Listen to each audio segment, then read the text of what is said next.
If Stoicism makes men so strong, why does it feel like so many of us are one day away from complete collapse? Let me show you why most men think they're being stoic when they're actually self-destructing. What most men call stoicism isn't real stoicism. It's actually suppression. And suppression is quietly destroying a whole generation of men. So today I want to actually show you the difference between real stoicism and the one that's being sold to us as hustle culture in books. The kind that the ancient philosophers actually taught. And we're going to use psychology and references we all grew up with because the clearest examples can't be found in textbooks. It's found in stories that we all grew up with. And hopefully by the end of this video, you're going to understand why feeling nothing isn't strength and why naming a single feeling or a single emotion might completely change your life. Here's the problem that we're dealing with today. Most men think they're being stoic, but they're really just suppressing. We have convinced an entire generation of men that silence equals strength, that I'm fine is emotional discipline. The goal is to feel nothing, react to nothing, and pretend that nothing hurts. But this isn't stoicism. It's emotional malnutrition. And the frustrating part is it actually works for a while. You can suppress your way through school, breakups, through bills. You can white knuckle your way through your 20s and 30s, but suppression has an expiration date. There's always a moment. One job loss, one fight, one breakup, a sentence at the wrong time where the entire system completely collapses. Because you didn't build emotional strength. You just welded shut the pressure valve. You don't get stronger by ignoring the pain. You get weaker because now the pain controls the timing. That's why men feel like they're one bad day away from disaster. Not because they're fragile, but because this is how they've been taught to deal with what they're going through. Alone and feel nothing. Pretend it's not there. And eventually they explode. And the irony is somehow we have managed to package all of this up into a book and call it stoicism. But this is not what Marcus Aurelius taught. This is hustle culture LARPing as philosophy. You're broke. How can I be wrong? When you're in the poor category and I'm in the rich category, I obviously know something you f***ing don't, you arrogant dickhead. It's a cheap knockoff pretending to be wisdom. Real stoicism is about perception, courage, and judgment, and not pretending like you're a brick in the wall. Fake stoicism says, I don't feel it. Real stoicism says, understand it, then choose your response. Right now, most men aren't choosing anything. They're just running an outdated survival program in their head. And that's the problem. Psychologically, suppression is actually very simple. It's the conscious decision to push something down so you don't have to deal with it.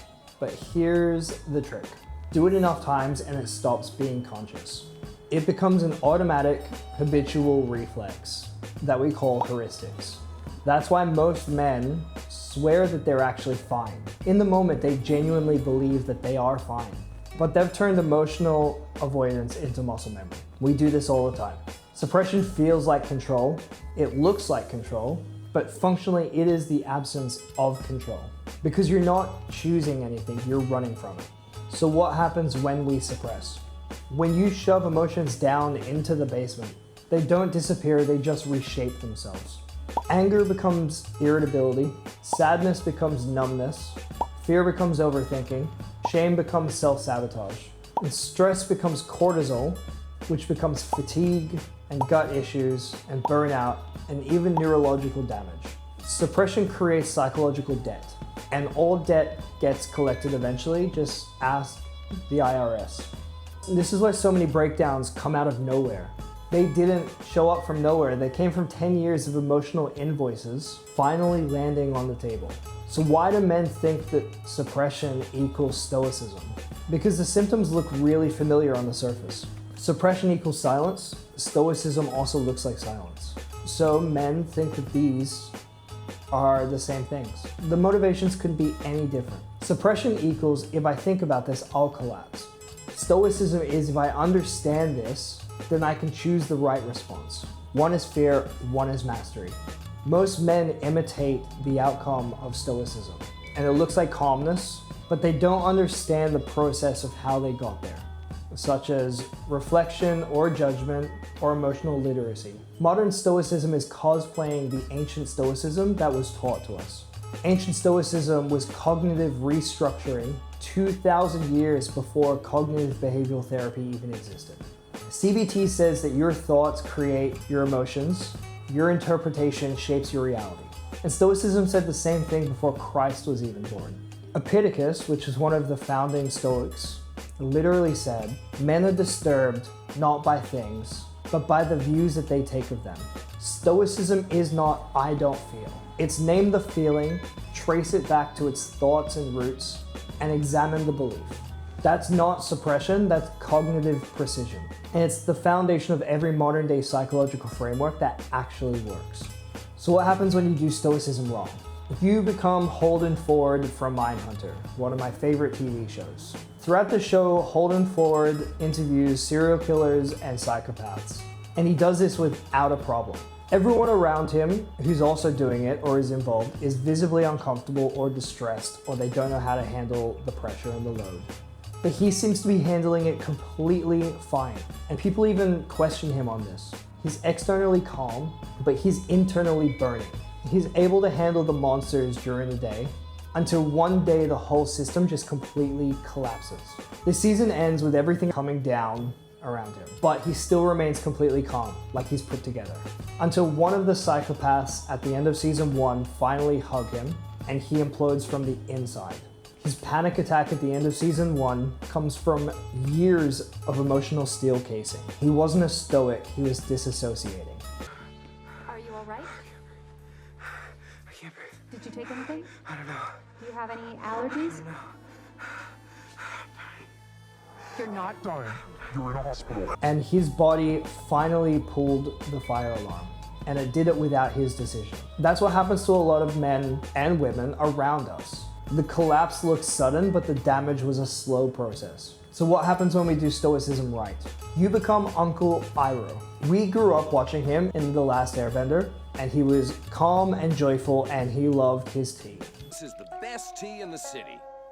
The secret ingredient is love. Throughout the show, he was so wholesome. He was the uncle we all wanted. But at the end of the show, we finally got to see why in the army he was a general named the Dragon. He was an absolute beast. Iroh wasn't emotionless. He was emotionally literate. Not unshakable, he was grounded. It is important to draw wisdom from many different places. If we take it from only one place, it becomes rigid and stale. Not strong until you break, strong because you understand your flame well enough that it doesn't destroy you. Real Stoicism is controlled fire. Suppression is a gas leak. Modern Stoicism isn't a philosophy, it's branding. It's a bunch of dudes telling you to wake up at 4 a.m., cut out all emotion, grind until your soul falls out, and never complain, never break. You don't have fire blood. You don't wake up to go piss at 3:32 a.m. and go, I'm not going back to sleep because I want to make some money. It's not ancient wisdom, it's emotional caffeine. It keeps you going, but it drains you dry, like dating an LA 10 who wants to be an actress. This version of Stoicism isn't strong, it's just really brittle. It creates men who look disciplined, but they are one bad day away from implosion. And the real harm, it teaches men to fear vulnerability. Modern Stoicism convinces men that any emotional expression is weakness. So you get men who believe, if I feel it, I fail. If I talk about it, I'm broken. If I rest, I am falling behind. That is not philosophical, that is trauma with a motivational quote over the top. Ancient Stoicism asked you to examine your emotions. Modern Stoicism tells you to bury them in the backyard and to call it discipline. So why does it work and why does it backfire? Counterfeit Stoicism feels good at first because it gives you structure. You feel productive, you feel tough, you feel like you're fighting demons. But there is a truth here. You're not fighting anything. You're running away from your demons. Your demons aren't dead. They're just quiet because you buried them under 14 hours of your hustle schedule. And the moment the routine breaks, your mind goes with it. That's why so many grind-set men have one gym injury, one breakup, one bad financial month, and suddenly their entire identity collapses. Because their stability wasn't built on strength, it was filled with avoidance. So why do men buy into this emotional economy? Men aren't stupid, they are cornered. Life is expensive, dating is chaotic, work is unstable, social support is shrinking, and society punishes male vulnerability. So men do the one thing that they can control, they just clamp down harder. They confuse shutting up and enduring with stoicism, because the alternative is feeling something that feels very dangerous. Modern stoicism isn't attractive because it's wise, it's attractive because it's numbing. Zuko from The Last Airbender is a perfect example of a modern day stoic. He's rigid, he's hard, he's obedient, he's emotionally constipated, he thinks suffering equals strength, he thinks silence equals discipline. He isn't strong, he's lost. It's time for you to look inward and begin asking yourself the big questions. Who are you? And what do you want? And he only becomes strong when he finally does the one thing that he's terrified of. He chooses to feel something. Uncle Iroh teaches him real stoicism, the kind that requires courage, honesty, and emotional literacy, not the wake up at 4 a.m. and don't cry kind. The modern version of stoicism creates men who can lift, but they can't lift their own emotions. It breeds men who grind non-stop, but don't know why they're even grinding. It creates discipline without direction, and strength without stability, motion without meaning. It's not stoicism, it's suppression in a fancy looking book, and it's killing us slowly. If you strip away the hustle culture books and the gym reels and the guys with one-liners, stoicism, real stoicism, it was never about shutting off emotion. It was about understanding it. Ancient stoicism wasn't a mask, it was a method. It had one goal, eudaimonia. It means human flourishing or a life that is worth living. Not grinding, not enduring, and not suppressing. Flourishing. Here's what the ancient philosophers actually taught. Wisdom, which is see clearly. Courage, which is face what scares you. Justice, which is act with fairness towards others. And temperance, which is control impulses. These weren't abstract ideas, they were emotional skills. Stoicism was emotional literacy before psychology even existed. It wasn't don't feel, it was feel with precision. You were expected to examine your thoughts, interrogate your emotions, and choose your actions based on truth. Not panic, not shame, and not fear. That's why Stoics and cognitive behavioral psychologists say the same thing. You're not disrupted by events, you're disrupted by your interpretation of them. Judgment, emotion, action. That's what Stoicism and psychology say. And the interesting thing is that Stoicism was never meant to be solo. This part really matters. Ancient Stoics didn't isolate themselves. They trained together. They wrote letters and they debated. They sought mentors. They leaned on their community. Marcus Aurelius wasn't a lone wolf. He had teachers, he had advisors, he had friends, he had philosophers, and he had his council around him. A wise young king listens to his counselors and heeds their advice until he comes of age.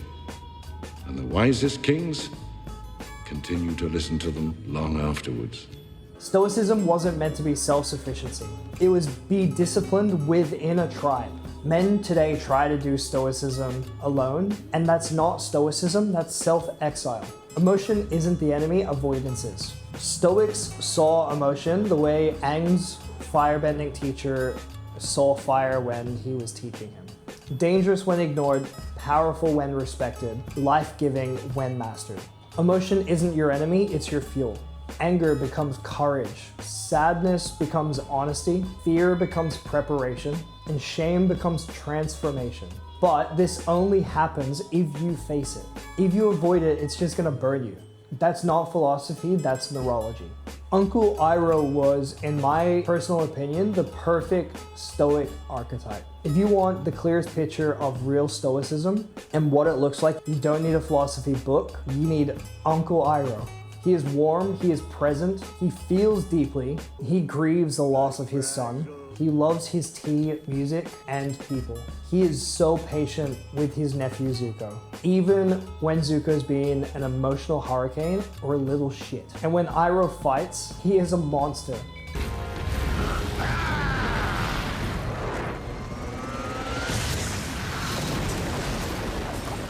And it's not because he's angry, it's because he's disciplined. He embodies every stoic virtue. Wisdom, which is endless reflection. Justice, which is fairness to friends and enemies. Courage, which is stand up for what you believe in. Temperance, which is strength without rage. Iroh isn't dumb, he is fully integrated. He isn't empty, he is full, and he's balanced. That's what real stoicism looks like. Stoicism is emotional fire that's held in steady hands. Suppression is a gaslight. It's invisible and it's devastating the moment that something sparks. Real stoicism doesn't make you harder. It makes you whole. It doesn't make you feel less. It makes you feel cleaner, which means it's probably not for Asmongold. It doesn't make you collapse at 35. It makes you flexible, stable, and incredibly powerful. Stoicism isn't about enduring life. It's about directing it. So here's the truth in my opinion, because all of this is just my opinion. Most men don't avoid emotions because they're lazy or they're fragile or unwilling. They avoid it because the world punishes them for having anything to think about. Think about it. Work wants you stable, your family wants you reliable, dating wants you confident, your friends want you chill, society wants you unproblematic, and you want to survive the week. Men learn all of this very early. If I feel something, I risk losing something. So, suppression isn't a flaw, it's a survival strategy. It just stops working halfway through your life. And this introduces the shame loop. So here's how the psychological prison that is the shame loop works. Number 1, you feel something uncomfortable. Number 2, you shove it down because that's what we were told strong men do. Number 3, you feel shame for having the emotion in the first place. Number 4, the shame becomes proof that you're not good enough. Number 5, that shame becomes another emotion which you end up suppressing. And number 6, you repeat all of this until you collapse. You don't just suppress fear, you suppress the shame about suppressing the fear. And this is how we end up emotionally bankrupt. Not empty, just full of feelings that we never sorted. Hustle culture tells men, work harder, sleep less, grind until the pain goes away. But emotions aren't calories.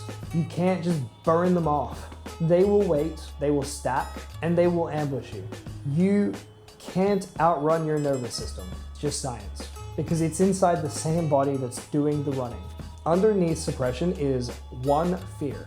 If I face this, I won't come back from it. Men, some men, are terrified of crying because we don't know how to stop if we turn it on. We're terrified of talking because we don't have the words. And we're terrified of feeling because we don't know how, because no one ever taught us. Usually women get social permission to process emotions. Men get told to deal with it. It's usually just how it goes. And the moment they try to confront anything, they feel like they're drowning. So we go back under the water, not because we want to, but because the surface is too bright. So why does suppression feel safer than honesty? Honesty requires vulnerability, agency, discomfort, words, self-exposure, and self-respect. Suppression requires nothing. You can suppress pain in milliseconds. You can bury grief without a single breath, and you can completely avoid shame by just changing the topic. It's the easiest option in the world, and we all do it at some point. But as much as it sucks to hear, easy options build weak men. Zuko suppresses because of shame, identity, confusion, and fear of disappointing his father. It becomes rage, then desperation, then numbness, until he finally says the one line that he avoided for years. I'm angry at myself!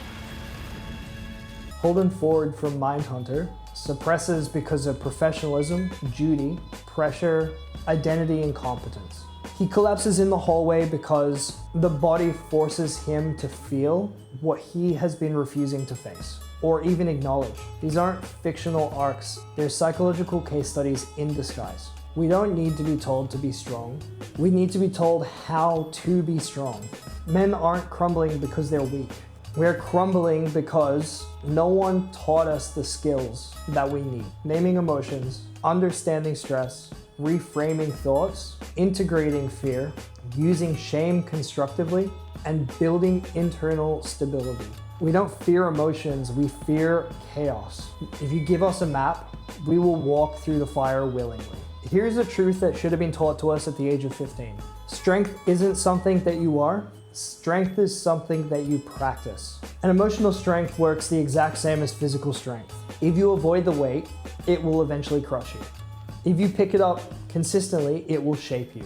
This isn't about becoming soft. This is about becoming unbreakable. But the first step isn't huge. It's very small. It's small, it's precise, and it's repeatable. And it starts in the same place every single time. Name one feeling and tell yourself why it's there. It's literally that simple. That's all you have to do. You should try it. So why does this work? When you name emotions, two things happen. Number one, your prefrontal cortex re-engages the rational part of your brain. This is why when you have a panic attack or you're feeling emotionally distressed and locked down, you think of something logical like a math problem and it pulls you out of it. You're reactivating the prefrontal cortex and rationality. Number two is your amygdala calms down. It shuts down the survival alarm. Naming a feeling turns chaos into information. It transforms emotional fire into something that you can physically hold. This is CBT 101. This is exposure therapy. This is shadow integration from Jung. This is Stoicism, and this is self-mastery. And it's all boiled down into one single move. So this is how we do it. And keep in mind, I'm not a licensed psychologist yet. I'm just finishing my graduate degree. Step one, we're gonna sit still for 60 seconds. Just breathe. Just focus on the breathing. Step two, we're gonna look for a single emotion. Not all of them, just one. Whether it's annoyed, lonely, stressed, ashamed, stuck, tired, or overwhelmed. Just pick one and whatever one that shows up first. Step three is we're gonna say it out loud. Like writing, singing, or anything else, physically saying it brings it forward and makes it an absolute. Step four, say why it's there. Not a story, just a cause. I feel X because Y happened. That's it. That's all we have to do right now. It's one tiny little act. It's the psychological equivalent of picking up a 5K dumbbell. It's light, but it's the beginning of strength. The power shifts to you and it gives you control over the timing now. When you suppress emotions, they decide when they hit you. When you name emotions, you decide when to face them. This is the entire game. Suppression equals emotional ambush. Stoicism equals emotional strategy. Your nervous system begins to relax because it begins to trust you again. Your mind calms because you are finally driving the car. Your life feels less chaotic because you're not hiding from yourself, you're integrating every part of you. And this is the beginning of agency, the thing that we all crave. Men fear emotions because they think acknowledging them will drown them. But this is the paradox. The more that you fear a feeling, the more power you're giving it. The more you face a feeling, the more power you get. It's like when your house is haunted, you say the demon's name out loud, and apparently that just like completely destroys them. They're that useless. It's what every ancient hero in every myth teaches. Go into the cave, face the dragon, bring back what's yours. You earned it. And the best loot is the hardest stuff to get. We know this from video games. Uncle Iroh would call this wisdom. Marcus Aurelius called it courage.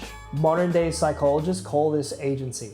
And it's all the same that we've been saying for 2,000 years. So there's some micro tasks that we can do, and you can just pick one of these today and you can do it right now, whether it's on the train to work or sitting at home. Name one feeling and why it's there. Write one sentence in your journal or on a piece of paper. Tell one person an uncomfortable truth that you don't like saying. Sit still for 2 minutes and find comfort in boredom. Do one thing that you've been avoiding. Text one person you've drifted from, or just fix one small thing in your environment. Just pick one thing that you can do right now. Not because the task matters, but because taking one single step is how you reclaim your direction. Men don't need motivation, they need movement. Real stoicism doesn't make you numb, it makes you clear. Real stoicism doesn't make you rigid, it makes you flexible. Real stoicism doesn't collapse under pressure. It channels pressure. You're not one bad day away from failing. You're one honest moment away from getting back up. Strength isn't silence. Strength isn't suppression. Strength is contact with yourself. You're not fragile, you're untrained. But training starts the moment you stop running from yourself. It's something I tell myself every day, and it's something that's helped me, so hopefully it helps you guys too. Thank you guys so much for watching. If this was helpful, feel free to subscribe, and I'd love to hear your feedback.